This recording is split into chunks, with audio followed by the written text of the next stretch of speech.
greatest allies in this work is the NAACP of Texas. And our next speaker, Gary Bledsoe, is the president of the Texas NAACP.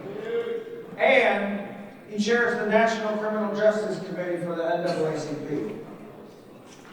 I've known Gary for longer than probably we both like to admit. Gary has always been a fierce advocate for justice.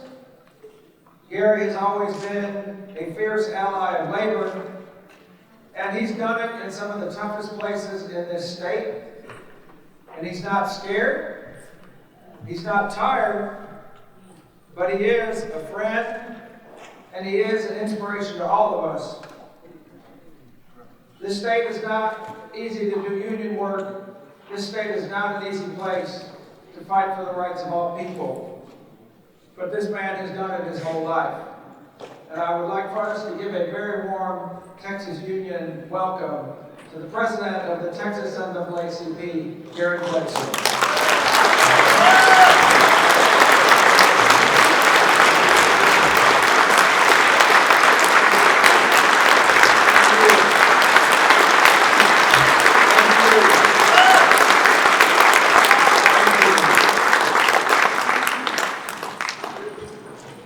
I am honored to be here among you, the greatest people of our state, because without labor, we have nothing. Your leadership is leadership for the ages. I am like Leader Levy in saying it's difficult to admit how long we've known each other. However, both of us still think that we're young. But I can say this about him. He is unmistakable and unquestioned in terms of his commitment, his integrity, and his desire to give all in fighting for the rights of workers. Let's give Rick a round of applause.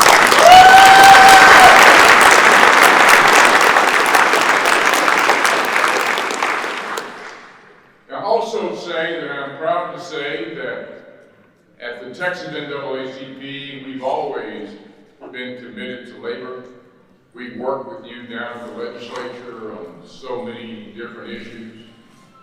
And under Rick's guidance and initiative, we intend to work on a whole lot more. But I'm proud to say that among the executive committee in Texas, the second vice president of the Texas State Conference of the NAACP is none other than Claude Cummings, the newly elected head.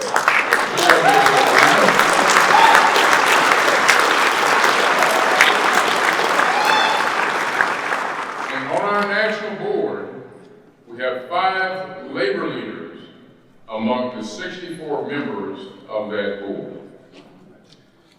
Now, Rick understands that the NAACP, as much as labor, disagrees with the exploitation of labor. We know that our issues are intertwined.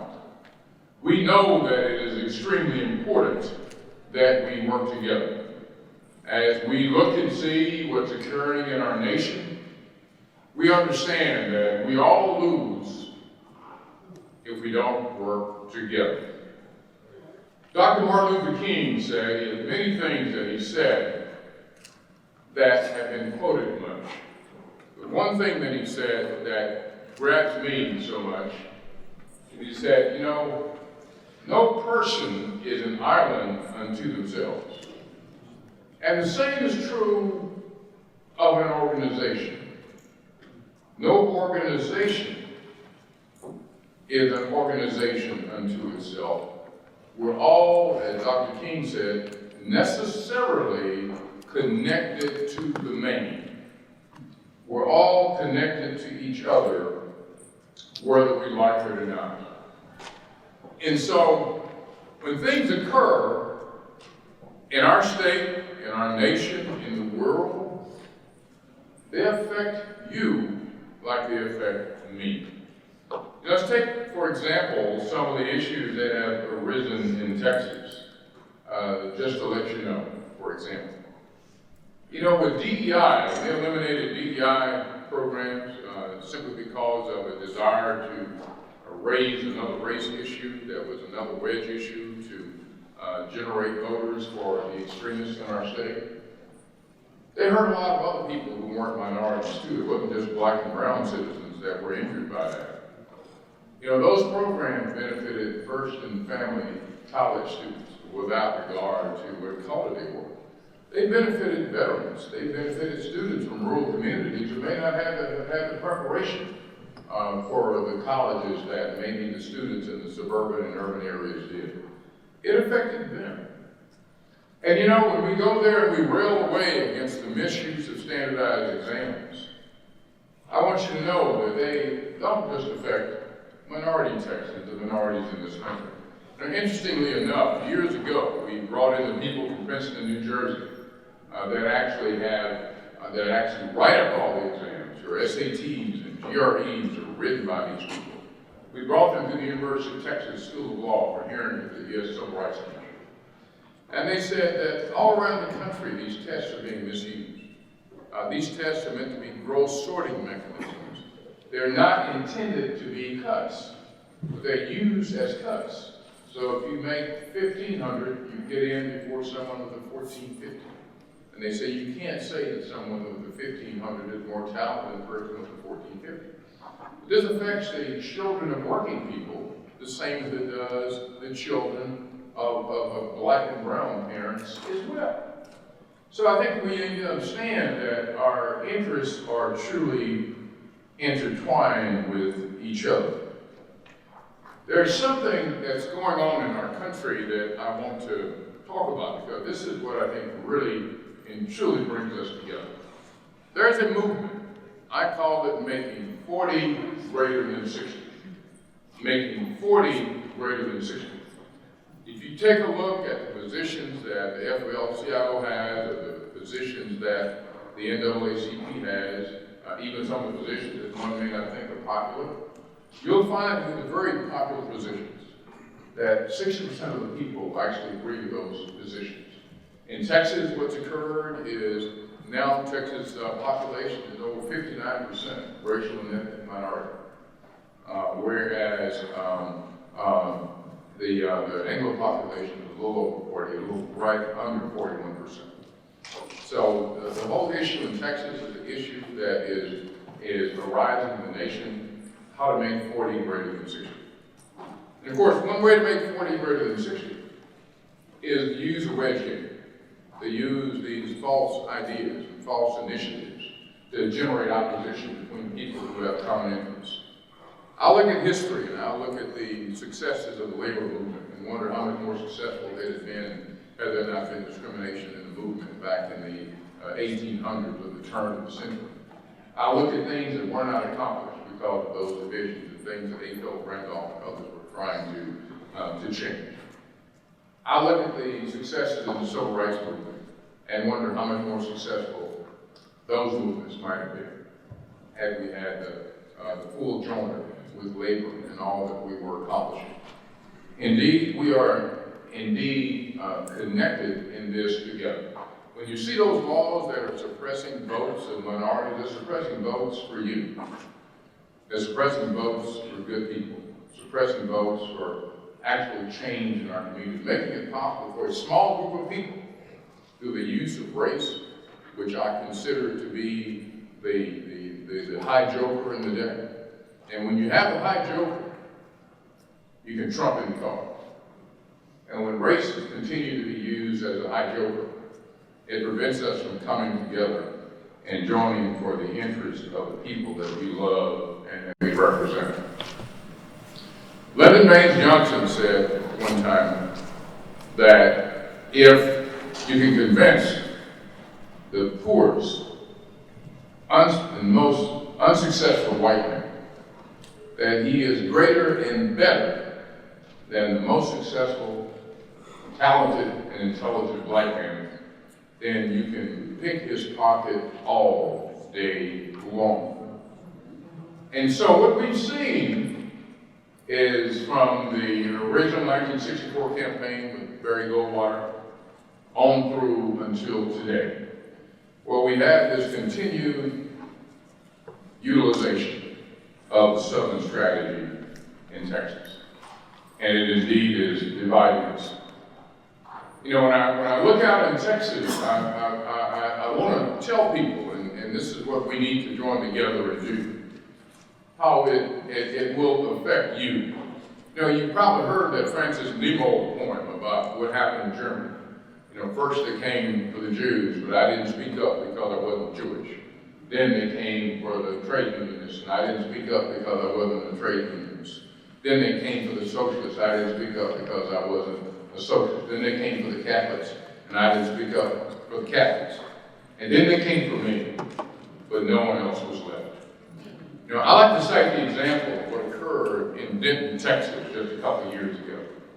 You know, when they were having earthquakes for the first time in the community, and people understood through all the analysis of the seismologists and others to indicate that these were earthquakes being caused by the fracking in the area.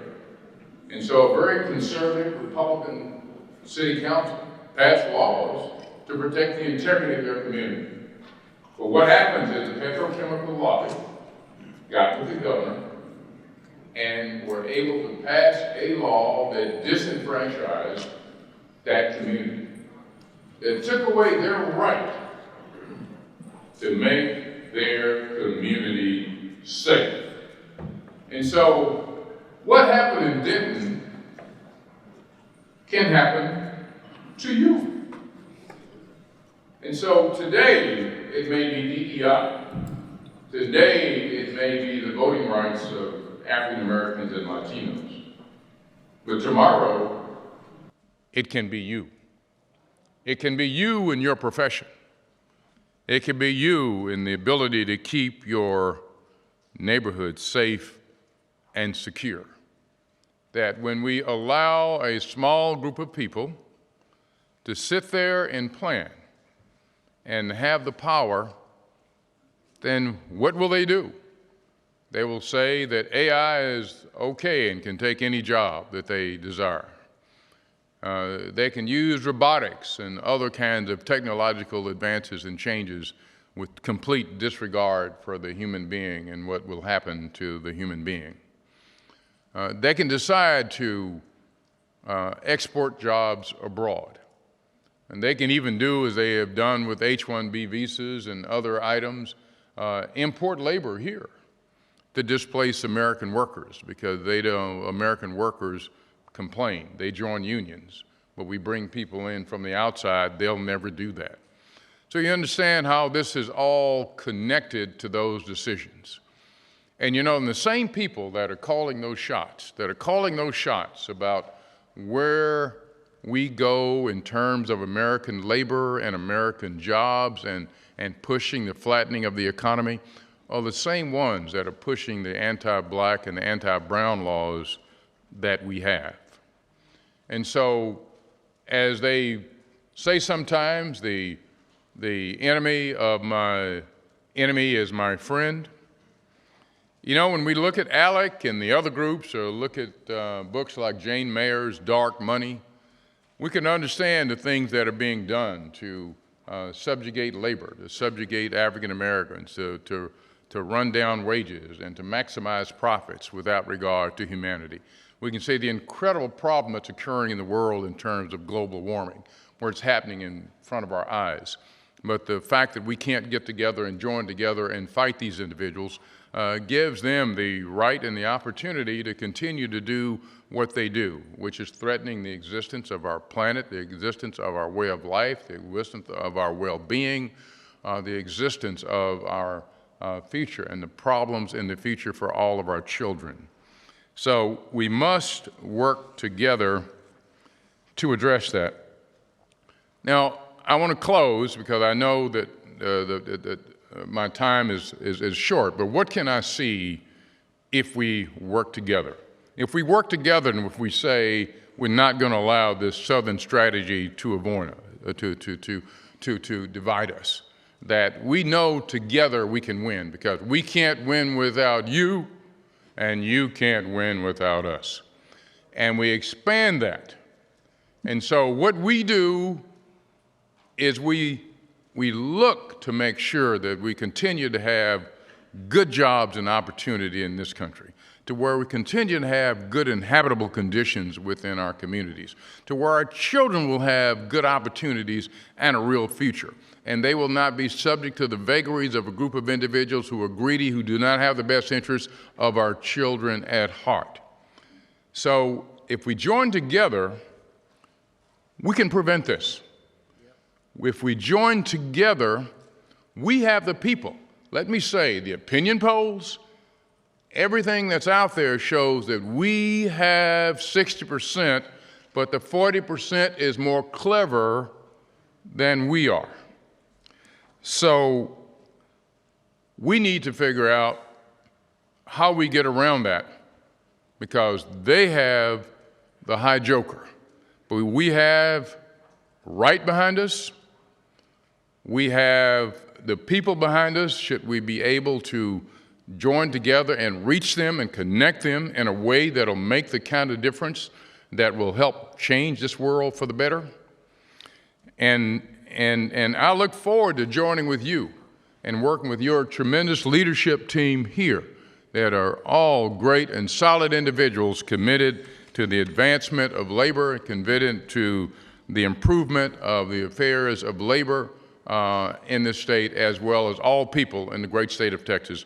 Thank you very much. Looking forward to being a great partner of yours in the future. Hold on one second, man. Thank you so much. I really appreciate that. I want to say one thing with you right here. Okay.